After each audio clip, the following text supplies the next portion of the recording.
Today we're predicting 2025 trends. Welcome, students. The teacher is in class. I'm just kidding, and it's just because of the glasses. They don't even have glass in them. But let's not stray from the point. Today we're gonna talk about all the trends that I see for 2025. As a chronically online girl and a very big lover and noticer of trends, I think I'm a fountain of untapped information. I just lock it inside of my head and then it's there. And when the stuff is like in your memory, it kind of changes. So I can never really compare and see if my trend predictions are good or am I just delusional. Maybe I should not live in my delusions. So for the next year, I wanted to make my trend predictions according to what I noticed in 2024. The most important and impactful thing in 2024 is the short form video content. And a lot of creatives had to just post more video content, even though they are like painters or clay artists. It was the most useful way of reaching a larger audience. And in 2024, it felt like the number of followers and the view count didn't match at all. And some people even wanted to open up like this discussion of, do followers even matter anymore? And then we saw larger influences of AI in the creative community. Lots of jobs were lost due to AI or just budget cuts. And especially in the animation industry, I saw a lot of people saying that they lost their job and that they want to try and make a career out of making creative content. As we're talking about self-employment, we should talk about small businesses. In the previous years and now we are still continuing the growth and interest of small business accounts. Like people love watching people talk about their incomes, the amount of money they earn, how they approach their small business, what do they do, how they prepare their products. We are seeing them using their craft in a way that is a product. I think there was a mass feeling of insecurities about their people's jobs and just they were searching for a creative way to get financially stable. Books are so popular right now that they're entering the commercial market. Books are being made into movies. Books are inspiring other artists. Everybody is illustrating book covers or animating book covers. We saw a lot of movies that were adapted from books, which were extremely popular. I think this will be an ongoing trend. Movies in general had a lot of attention on them. Broadway musicals made into movies was a trend this year as well. Look at Wicked, look at Beetlejuice. In our future, there will be more as well. Then we had a pop culture revival. I am very excited that we're living through it. This year was a big moment for pop culture, like pop artists exploded. Charli XCX, Sabrina Carpenter, and Chappell Roan really had a very impactful year, and they influenced the creative community as well. I think a lot of artists illustrated that. We got this year a new generation of pop artists. The next thing that was taking over this year were the trad wives. By the way, it's such a opposite end of the spectrum,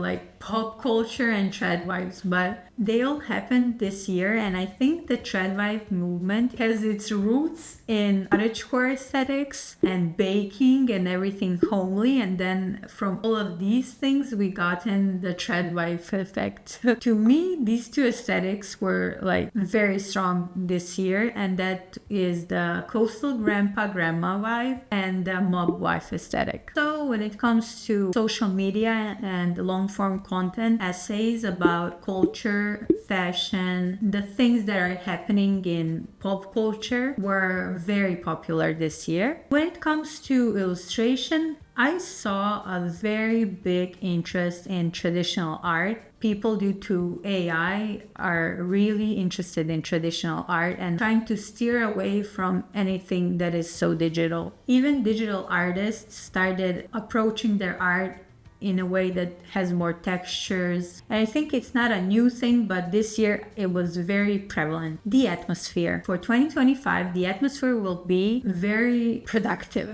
My overall feeling is that there is a lack of jobs in the creative field. A lot of people just want to be like content creators, but they're seeing that there are just too many content creators, and then you cannot come up to the surface. People are searching for creative jobs, and they will start making their own jobs, making passive income, making some kind of courses, lessons, making products, any form of income. They will put a lot of energy this year into it. It happened previously as well, but it culminated, and in this year I think it will come to like its peak. Due to rise of AI, people will love handcrafted stuff. There will be a lot of support for them as well, and that's a way that this community will grow. People will spend less time at home and more time at like fairs, markets, events, restaurants, and concerts. We saw last year how concerts were very, very influential, and I think next year it's just going to continue. A lot of content creators will take us with them, and then we will see content as hauls being very popular, or like what did I wear for this event, what did I eat at this event, what did I buy at this event, and also we will see the other side. How did I prepare for this art market, or my biggest sellers for my art market, or the reality behind art markets for creatives. Content like that will be very popular due to the high interest in these kind of events.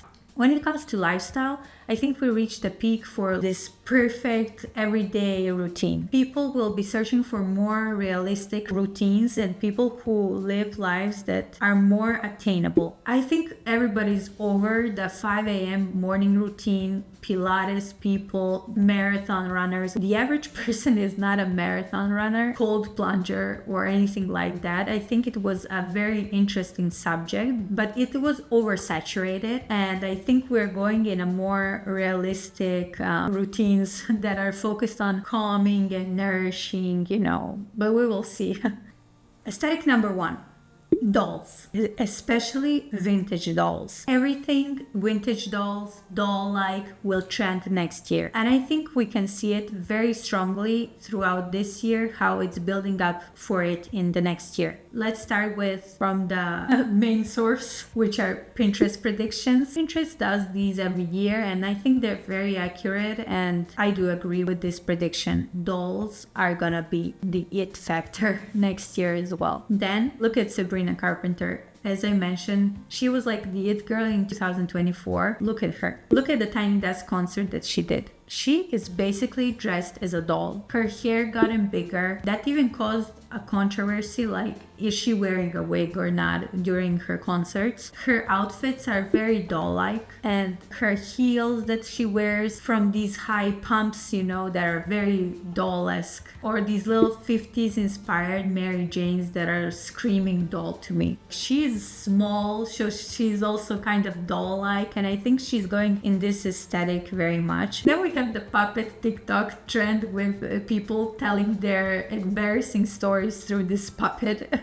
I don't have to tell you more about this. I think all of us saw it. And then the Muppet inspirations for Chappell Roan. To me, it's very obvious that she is taking inspiration from Miss Piggy. She was dressed as Miss Piggy or inspired by Miss Piggy for multiple events. From her album to her dressing up as Lady Liberty on the Governor's Ball in New York City. She dressed up for Good Luck Babe as well as Miss Piggy. And for numerous other events, she kind of took inspiration from Miss Piggy. In my opinion, that's iconic. But again, we have this connection with these dolls, with these Muppets, which are basically dolls. And of course, we have the dominance of Pop Mart mystery boxes. I think everyone and their mother opened up this box, and we see now celebrities obsessed with them, and these will just grow in the next year. I can definitely see this being a huge trend. And how will this be translated into illustration? There will be more illustrators that will take inspiration from like traditional vintage illustrations such as Sarah Kay. From here we can go on to products which will will be some kind of figurines, dolls, from plastic dolls like these from Pop Mart to handmade dolls. We will have dolls as Jellycats, Lashies, any type of accessories, earrings with dolls, necklaces with dolls, keychains that are already popular. I think we will just see them grow. You can go from here, from these dolls and plushies, into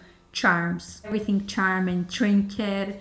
People will eat that up next year as well. And I mean, who can blame us? They are so cute. I'm obsessed. The Sunny Angel babies, little cat figurines that are carrying fruit and are dressed up in human clothes. Come on. Who cannot be crazy about these, I get it. I'm into it. I am obsessed as well.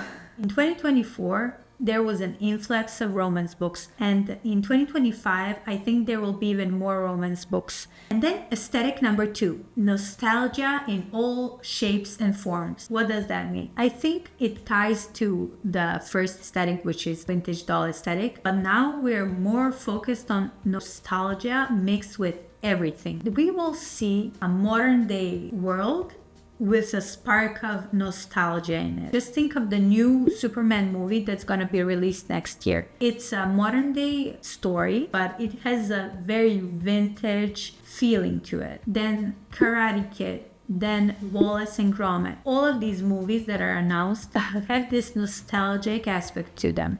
Tied to this, we will have the Boko Shi maximalism aesthetic. Again, it's just a different flavor of nostalgia. People like Helena Bonham Carter, Iris Apfel, and young fashion diva Debbie Gavinson are the muses of this aesthetic. This type of aesthetic will be for the culture bookish community that loves their full wood furniture and share their hate of millennial gray. The houses in this aesthetic are these old, classical, beautiful houses that are screaming, "We are so rich, we can live in a different century." And we will pair tough materials with frills, which leads us to castlecore. There'll be fairy tale princesses in modern day situations that will make us feel like we understand them better, or they're going through the same things as we are, but just in a different century. It will be fairy tale-esque illustrations and artworks. Again, we are grasping on these past times and ages where people really valued handmade stuff, so that's why they're coming back again. When I looked at the upcoming books for 2025, there will be so many books about dragons, castles, queens, knights. This is screaming castlecore to me. I think it all started in the book world from Fourth Wing, and of course this year a new book in that series will come out, so yeah, of course, it will just continue on with the trend. Then somehow I see this is in the same region, if you get me, and that's the new V. Schwab book that is coming out, and it's about vampires. The new R.F. Kuang book that is about the underworld. I don't know, so to me it all has the same vibe. Maybe I'm just in my own head about this, but I think it has the same vibe. And covers such as The God in the Woods and Hungerstone are very good examples of how this aesthetic is portrayed in a visual way. My wildcards for next year are in-person meetups. So your social media influencers will just really want to meet you in person next year. We'll have these events for meetups. So unusual businesses such as Ariel Bissette's small book truck. Oh my God, I'm obsessed. Ariel, if you ever see this, just so you know, I'm obsessed with your book truck. Interview style content. Knowing the business owner is not going out of fashion. I think it will just be bigger and bigger, and every business page will feel almost like a vlog page in a way, because we will see a lot of backstage information. And what about me? what will I do next year? Knowing myself and what I can offer to the world, I see my content going into this comforting, safe space that will offer you a time in your day where you can just rest from your hard work. And we will explore crafts, planning, art in general. We will talk about creative topics and have fun discussions. I would love to include you in the backstages of my small business and share some projects with you as well. Conclusion. And I know these are not all of the trends. It's just the trends that are the most influential for me. I think art, fashion, and aesthetics in general are becoming more fluid, and sticking to one original thing is gonna get rarer. And I don't think that is a bad thing because it just shows how connected we are as a community. I think it's beautiful, and I am very excited for what's gonna come, for what I'm gonna create. And please tag me in your creations as well. Let me know if I got any of these trend predictions right, what you think the next year will look like. And thank you for watching. Till the next video. Bye.